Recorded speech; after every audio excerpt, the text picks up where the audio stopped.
If I had the choice between Beyonce or Seth every day, I would pick Seth.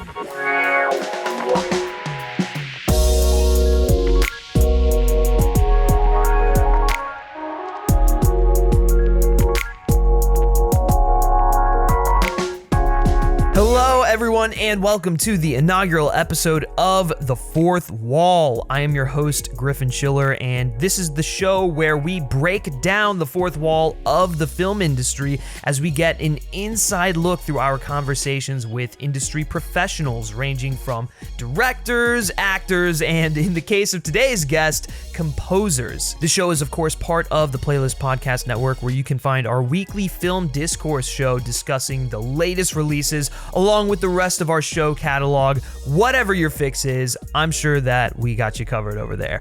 But anyways, getting into this episode. Now, this is a show I've wanted to do for a little while now as I've begun talking to more and more professionals in the industry, directors, actors, you name it. And it's always fascinating hearing their story of how they got started and the projects they've worked on and the collaborations they've been a part of.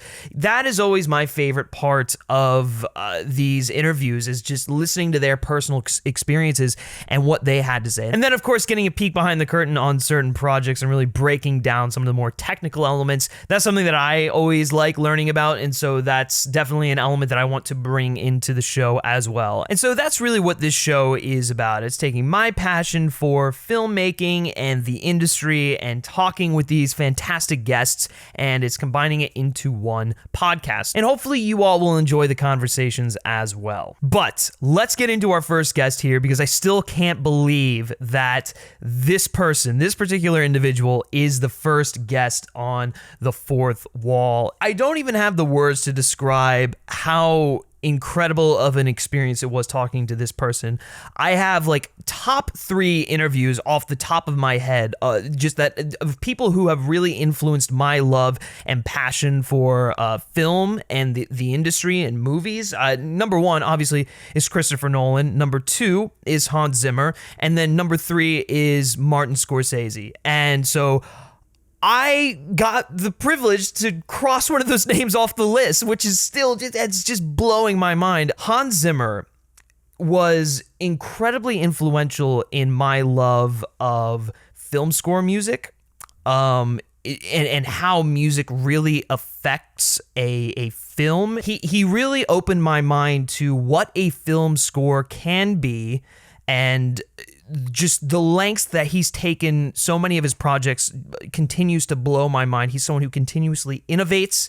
He's someone who is pushing the boundary of film composing, and he's someone who can put on a pretty damn good show, if I do say so myself. I got the opportunity to see him live once before, and it was an unbelievable experience. When he started playing Pirates of the Caribbean, I about teared up. And so getting to speak to one of the most prolific film composers of all time was a real treat. Hans Zimmer is, of course, the mastermind behind the music of Gladiator, The Thin Red Line, The Last Samurai, Inception, Interstellar, The Dark Knight trilogy, Dunkirk, the original Lion King, which won him an Academy Award, and now his most recent project, the 2019 remake of The Lion King. And so getting to talk to him about that and tackling basically the same film, but over 20 years later, what his approach was, what kind of changed in that, was very interesting. And so enough of the introductions. You all know who this man is. Let's get into my conversation with composer Hans Zimmer.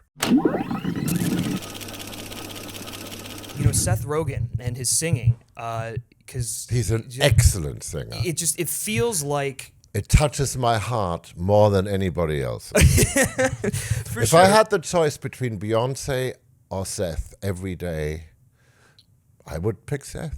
Well, everyone would. Well, I guess because John was talking a little bit about how you and Pharrell Williams, you were working to kind of get him out of his comfort zone and perfect that. I guess how was that difficult, or did he kind of warm up to the process a little bit? There's this sort of good guy, bad guy routine that Pharrell and I have down. He's the good guy. I'm the German. Oh, okay. Yeah.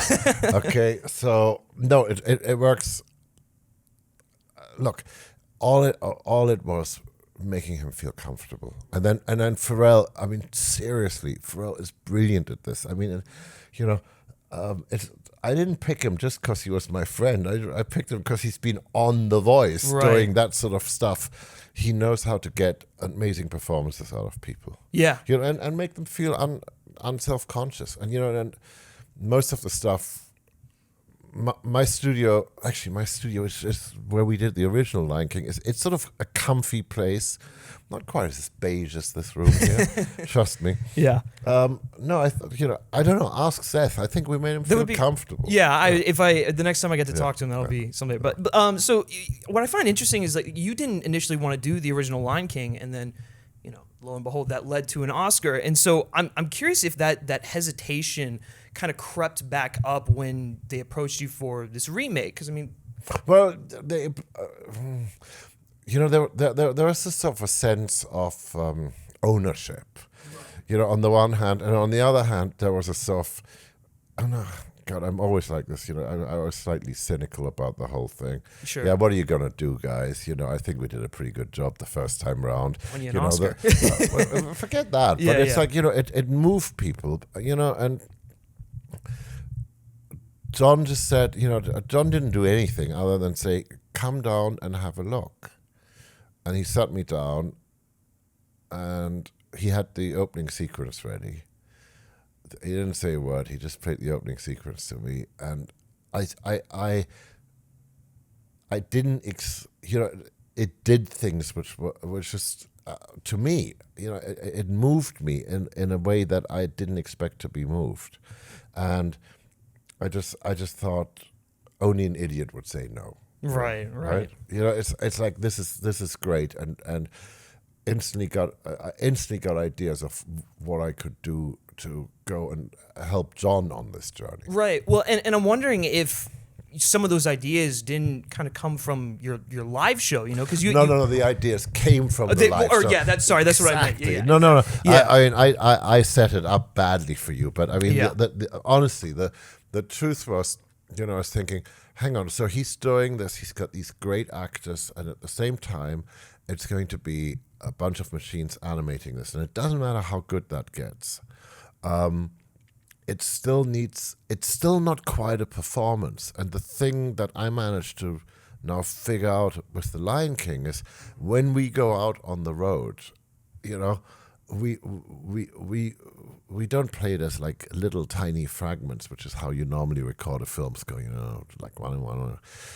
We do it as a whole. We do it as a whole concert. We do it as a whole performance, and you know that's of hanging on for dear life, and at the same time just recklessly throwing your heart into things is exactly what I thought we could do with this, and. Which was a bit, you know, like Disney took a risk, you know, because I said, this is going to be different. I want 2 days of just rehearsing with everybody and not record a note. And then I just want to go and see what happens if we run the whole thing and we have an audience. Right. So I get all the filmmakers in to just, you know, musicians react to having an audience, you know, it makes it a bit more dangerous, you know, which is a good thing. Yeah, well, you know, and I'm interested if that's something, you know, having done these live shows, is that something you're going to start carrying over in future projects? Because I mean, you know, you have Wonder Woman 1984, and so you created the theme, but you haven't actually scored it yet, and so I can only I can only imagine that you're going to take some of like the riffing and the experimentation that you've done during your live shows and just try and work it into that score, right? I think so. Look, it worked, you know. Yeah. But part of my tendency, which is terrible, whenever things are working really well, that's the point when I go and turn everything on its head and go, no, we're going to go over there, or whatever. Yeah. So I'm not complacent about things, but you know, right now I'm really enjoying this thing, which. You know, if you think about it, the great thing about music is the operative word, which is playfulness, play. You have to play music. There has to be an element of playfulness in the whole thing, you know, and that's what makes it happen. And the best way to do that is the more people you get in, the more fun it's going to be to play. Yeah. For sure. Now, and make a noise. Oh, yeah, absolutely. Well, and it's just... it's one of those things where it's like you could try something out in the studio and be like, oh, might not work great in this score, but it would be incredible live, and then vice versa. And so that balances. That's something that's like totally interesting. Well, the thing I really didn't know, because I had such, I was an idiot having such stage fright. I still have the stage fright, and I'm still an idiot. But it's just I now live with it. Yeah, yeah. It's the point is, when you stand up there on a stage, the audience tells you what works and what doesn't without words. You just feel it, and it just you just have to. Plus, you're surrounded by these musicians that protect you. Yeah, everybody protects everybody, including the audience. They want to see a good show, so everybody's protecting everybody else. Right, and it does come. It's this an amazing form of communication, which is different from film. Right, because film is not real time. Yeah. So what I try to do in this movie was, in the most unlikely movie, I was trying to get a sense of real time happening. Well, and I mean, I can only speak from experience. I went with my family, saw the live show in Merriweather, and it was, when you start playing Pirates, I think that's like one of the only times that I've like cried during a concert. It's like, it's unbelievable. And it's when you start to realize the impact of this music and like how it's like, it was like going to a rock show. It was crazy. All I remember was, you guys have the biggest mosquitoes in the world. Oh my God, it's horrible. And if you're the guy in the white shirt, every time the light hit me, those mosquitoes were like, there he is. Yeah, Get him. Absolutely. Oh, I promise I wasn't wearing white. But so it's interesting because not only do you have The Lion King out right now, but you also have Dark Phoenix out, which that score is incredible. And I remember listening for a movie that nobody saw. No, but it's weirdly enough, it's my favorite score of the year. But something that's interesting about it is I remember hearing you like mention in an interview or something that you were like you wanted to try some things out with it that you hadn't done before. Well, that whole vocal percussion, the female voice, I found this amazing singer in New York, Laura Kotler. And, so those sort of but every score should be about this. You want to try something out. I mean, as we're just talking about Lion King, I want to go and make it like the way we did Coachella, or the way we did, you need to push things. Yeah. You need to be just at the edge of disaster. That's where the good stuff happens. Yeah, no, absolutely. Well, speaking of things, experimentation and whatnot, most of your work with Christopher Nolan has like fallen along those lines, and he's someone that is constantly pushing the envelope in terms of filmmaking, and I feel like you kind of like have to rise to the challenge to match that. And the score for Dunkirk is unbelievable. I mean, it's just so unique, and nearly killed me. I can't even imagine what that must have been like, because the film is, and I want to just kind of see if this is right, but the film is structured like the Shepard tone, and so you have. There's more to it. There's more to it than that, and we sort of decided we're never actually going to really give the secret away. Oh, okay. But the music, the concept. The concept of how the film should be done was, of course, came first. That was Chris's. Sure. But then we figured out, which on paper seemed like I remember we were giddy when we figured out how we were going to do the music, because it seemed like a really good idea until we actually had to do it. Because nobody had done it like that. Yeah. And I've said this for years. One of these days I'm going to come up against the thing where I'm going, nobody's done this before, and then I'll find out the reason why nobody's done it before. And Dunkirk was nearly the one where it all went incredibly wrong. Yeah, and so obviously you've got like Dune and Wonder Woman going on. And so did you guys maybe need a little bit of a break following Dunkirk just because of the... Absolutely. Plus, Dune is one of my favorite books from my teenage years. And I love Denis Villeneuve, obviously, and Joe Walker, his editor. He and I have, we did 12 years a slave together. We did Widows, but we really started working in 1988 for the BBC together. So, that's crazy. Like, it's nice working with, it feels like family. Yeah. And I never saw the original Dune movie, so I'm coming at this in a rather sort of fresh way. That's interesting. Just from the book. Yeah, right. So it's like, it's, in a way, it's almost like you've been toying around with the sound of this film your whole life, right? You might be really onto something. Okay, absolutely. Yeah. No, I mean, so I have to do it, and Chris understands I have to do it, and and look, he's got. I mean, my God, he's going to be just fine. Yeah, right. If you're gonna have someone fill in, Ludwig Göransson, incredible. And we're friends, and that. Forget the friend part. He's really good. He's really good. Well, and it's interesting because his work on Black Panther it's different from what you did with the original Lion King, but you had a similar approach to really capture the sound of the place in which the story takes. Well, the strange thing is, it's like, because I've worked with Baba Mal before, who was his singer on Black Panther. He was my voice on Black Hawk Down. Oh wow! So circles within circles within circles. Which is good. Was that something where it's like you recommended him? No, not at all.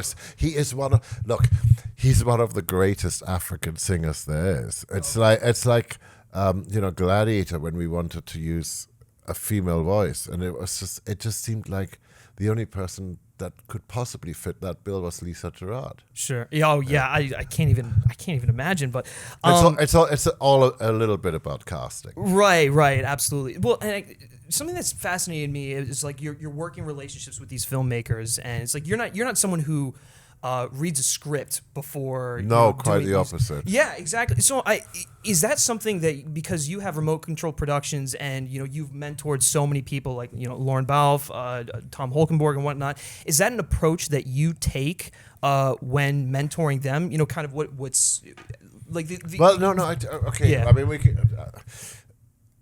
I don't mentor them, but I tell you what I think is the difference between going to film school or going to music school as opposed to being an intern or being an assistant.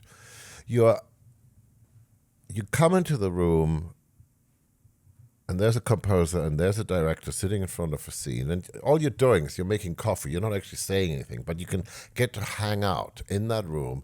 And in the morning, it's the filmmaker looking at the scene and the composer looking at the scene, and they're going, I have no idea what to do, and there's an insurmountable problem. Take, Inception, sure. Those Rams. Right. Okay, I'm on purpose using something as a really good example. Uh-huh. So Chris and I are going, well, what are we going to do? Okay, we come up. I remember we came up with this idea of the crazy brass thing, and got all these brass players. So in other words, by the afternoon, if you are an intern making coffee, you see that an insurmountable problem actually triggers some sort of really cool idea that nobody has done, and which hopefully whoever was an intern then will remember is that those brass sounds were a story point. They were as opposed to a trailer thing. I know, and which then they became a trailer thing. I know it's a nightmare. One final question for you, because I know Chris has kind of gone out there and he said that like especially the snow sequences were like his take on James Bond a little bit. Massive Bond fan. Was there any Bondian influence in scoring that particular part? Because it feels a little bit like Barry's take on Majesty without overtly, no. Yeah, of course. Yeah. Huge John Barry fan, huge James Bond fan. Yeah. Just try to figure out in fact, I remember. I mean, those snow sequences. They used to be twice as long because the music really worked. Oh, damn. And it took us all a while to go. It's all too long. We're just listening to the music. We're not looking at the film. I'd love to see those full sequences. That's crazy. But, geez. I'm out of time, but thank you so much for your... You're very welcome. Lovely talking to you. Pleasure, yeah. Well, there you have it, guys. That was my interview with Hans Zimmer. I still can't believe that it happened, and it truly was one of the most delightful conversations I've ever had, and I Can't wait to talk to him again sometime. There were still a million other questions I wanted to ask that I couldn't get to, unfortunately, but hopefully you all enjoyed the first episode of The Fourth Wall. Seriously, guys, be sure to subscribe to the Playlist Podcast Network for more episodes of The Fourth Wall, along with the rest of our podcast catalog. Whatever your fix is, I'm sure we've got it. Hans's score for The Lion King is now available on Apple Music and Spotify, so if you're interested in that, highly recommend checking it out. And The Lion King opens in theaters on July 19th. Worldwide. But the most important thing is I want to hear from you all. Not only do I want to know what your favorite Hans Zimmer score is, I want to get your feedback on this particular episode. What were things you like, things that you think I can improve upon, all that good stuff. Feel free to tweet at me at Griff Schiller or leave a comment in wherever you are listening to this show. Also, be sure to head on over to Apple Podcasts and leave us a rating and a review, because that really helps us get noticed and it really helps the Playlist Podcast Network in general. Seriously, guys, this has been a blast. I can't wait to reveal future guests to you all. I actually have a few lined up already, so looking forward to getting those to you. That's going to do it for episode number 1 of The Fourth Wall, and until next time, take care.